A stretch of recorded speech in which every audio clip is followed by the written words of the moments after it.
Hello, welcome back to Tactical Tuesday with Johnny Tiger. And this is my training room, and I am Johnny Tiger, of course. And here is my sparring partner, training dummy, Bruce. And I think he just smacked me in the face.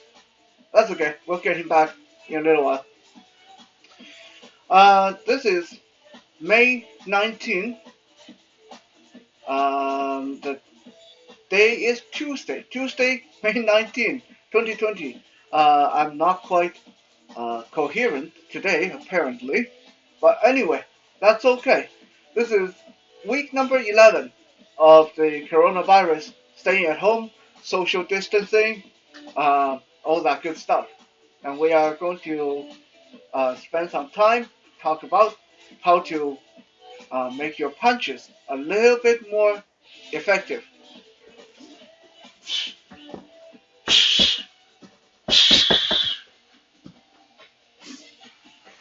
As you can see, Bruce here is in zombie mode right now. His arms are up and ready. Looks a little bit weird, I know, but there's only so much you can do with homemade arms. Now, some of you are thinking that I'm going to be teaching you how to hit harder and how to hit faster.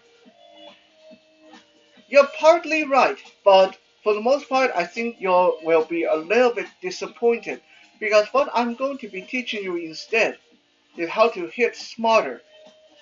Because as a blind person, no matter how hard or how fast I hit, it's not going to do me any good if I can't make them connect. So a big part of being a good striker when you're blind is trying to think before you act, trying to outmaneuver, outguess, and trying to psychologically manipulate your opponent into going where you want them to go. So you can make those fast, strong punches work to your advantage. Otherwise, all you'll be doing is hitting a lot of empty air and wasting your energy. So hit smart rather than hit hard, or rather than hit fast or fast and hard. Hit smart always have to go first. I think this goes for any kind of striker, but especially if you are disabled or have a visual impairment like I do. So let's not be too long-winded about it. What I got here, Bruce has his arm up in front of him. One arm is kind of blocking, the other arm is straight, like he's throwing a punch. So a lot of people can hit really fast, a lot of people can hit really hard when they hit a punching bag. But suddenly they're not very effective when they start going up against real people, real opponents. The reason is a bag doesn't hit back. Well, unless you count the times when the bag bounced back and hit you, but if that hits you, that you're just not being very careful. Uh, but when you fight a real person, it's not just a round cylindrical item standing there or hanging there for you to hit. This person got arms. This person got legs. With his arms in front of him like this, if I want to be effective, I hope you guys can see me, okay? If I just go in like I'm going to go in and hit a punching bag, boom. What happened? What happened there? I don't know if you guys can see this, but at the same time, my fist connect. His fist connect with my chin. I hit him in the chest. He hit me in the chin. I think he won that round. Okay? If I go in and try to throw a hook, same thing. By the time my hook connect, his hand is at my jaw level. Okay? So when you're fighting some, not even a real person in this case, when you have arms you have to contend with, suddenly your whole game changes. And you have to think, how do I get this in without getting tagged myself. So first rule of hitting smart is dealing with what's between me and him, what's between you and the opponent, aka their arm. Don't be so stuck on going for the torso or going for the face and neglect their fist, their hand. How do we deal with this? Well, there are a lot of ways to deal with someone's arm, but you guys will even see in the UFC, in boxing, coaches are always shouting at their fighters, keep your arms up, keep your guard up, keep that jab going. Why do they do that? Why do they tell you to keep your arms up and keep that jab going when they know you're exhausted? Because with your hands, with your arms in the air, it's a lot harder for someone else to hit you. So let's say I want to get a hit in there without getting tagged myself. Well, I gotta deal with the arm first. So rather than going straight for the face, I'm going to take my lead hand and brush against his extending arm. Okay? I'm going to, rather than aim a jab right at his face, I'm going to do this thinking that I'm going to brush my arm over his. This will hopefully get that arm out of the way. Now obviously if I do this and I throw, if I brush with my left and I throw a right, then his right arm is still in the way, right? So doesn't do me any good to brush one arm out of the way and I try to get the other hand in there because he's still covered on this side. He's still covered on the opposite side. So I need to be able to hit with the same hand. Brush, hit, brush, hit. As soon as I make contact with that arm, as soon as I make contact with the arm and brush it to the side, I'm already shuffling forward to continue into the face. Let's get his arm back up.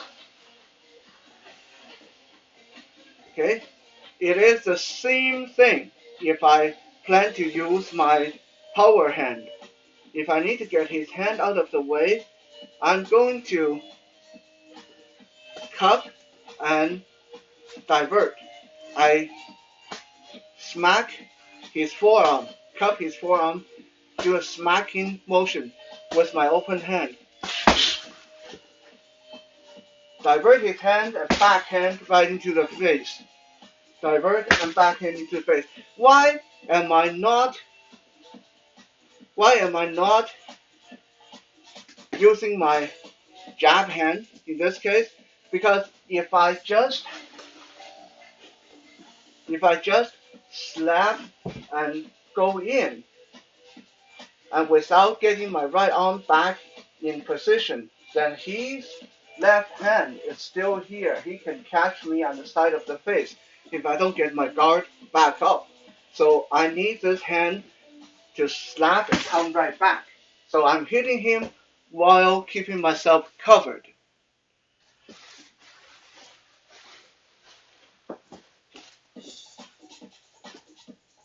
So let's say the person is coming at me, his both hands swinging like someone who doesn't really know how to fight but has a lot of muscle mass. He just got both arms in front of him, swinging like that. Do I want to really get into that? No, I don't want to be in his way. I don't want to stand here and exchange punches with him. So in this case, I want to shuffle either diagonally left or right, but I do not want to back up, especially as a blind person, as a blind fighter. I do not want to back away, because if I back away, I create distance. Now I don't know where he is. So I need to stay close to the person if I want to be effective.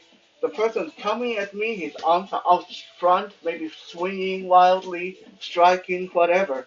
I want to step to the side but still moving in toward him.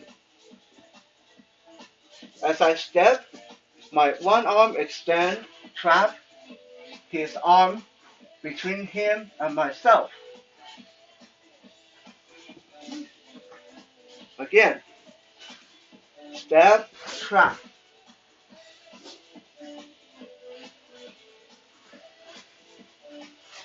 This is hard to show with a target that is not actively moving, but I hope you guys get the idea. As I shuffle in on the diagonal, I'm using my forearm to file over his punching arm closest to me. So this will trap his arm between him and myself. How do I hit him from here? What I want to do then is my punching arm, my free hand, will travel over my own. So as I trap here, my own hand come over top, right into the head. Because if I trap him like this, yes, he still have a free hand, but his free hand will have a hard time reaching me as long as I don't go too close to him like that. But if I keep a respectful distance, just trap him in there, he's going to have a 1 second, 2 second delay reaction where he's trying to figure out what to do. He's going to try to push me back. And this is when my free hand comes right over top into the face.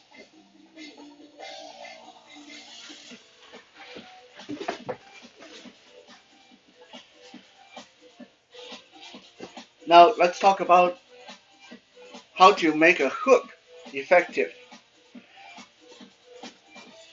Generally speaking, hooks are the most powerful punches people throw.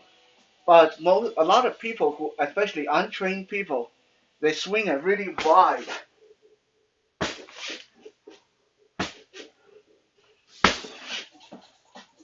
That is powerful, of course, but it's obvious.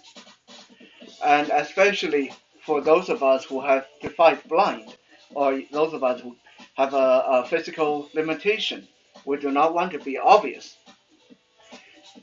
If I do this, and the person who I'm fighting, who can see, they get out of the way, suddenly I'm off balance.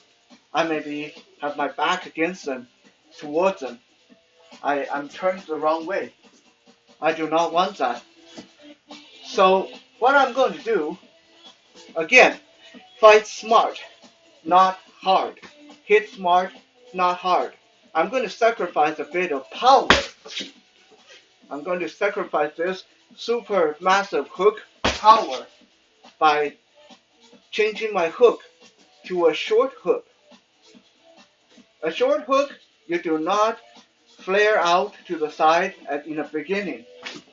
A short hook, you start just like you're throwing a jab or a cross, and you only change direction at the very last minute.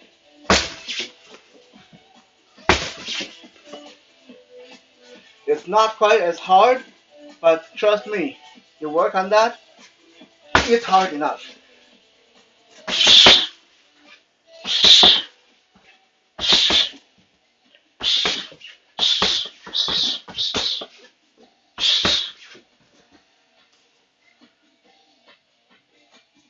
It's not a big difference. I'll do a 1, 2, 3 combo, jab, cross, hook.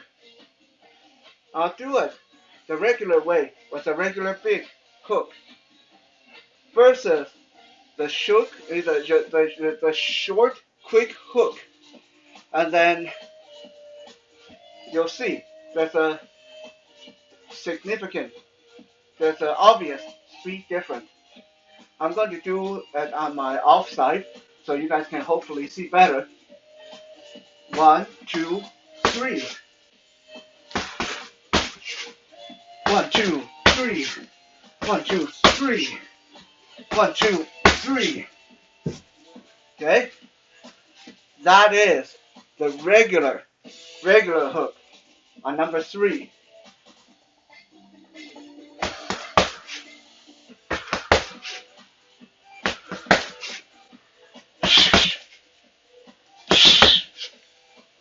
One, two, three. 1, 2, 3. 1, 2, 3. 1, 2, 3. 1, 1-3. That is the speed when you shorten that into a short hook. The best part of that is it's harder for them to predict. Is that going to be a jab or is that going to be a hook until the last minute? And assuming that they got their arm up,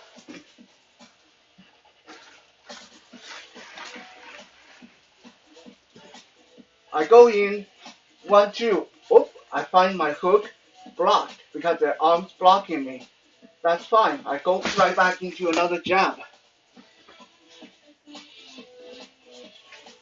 Remember, fight smart, hit smart, rather than hard or fast.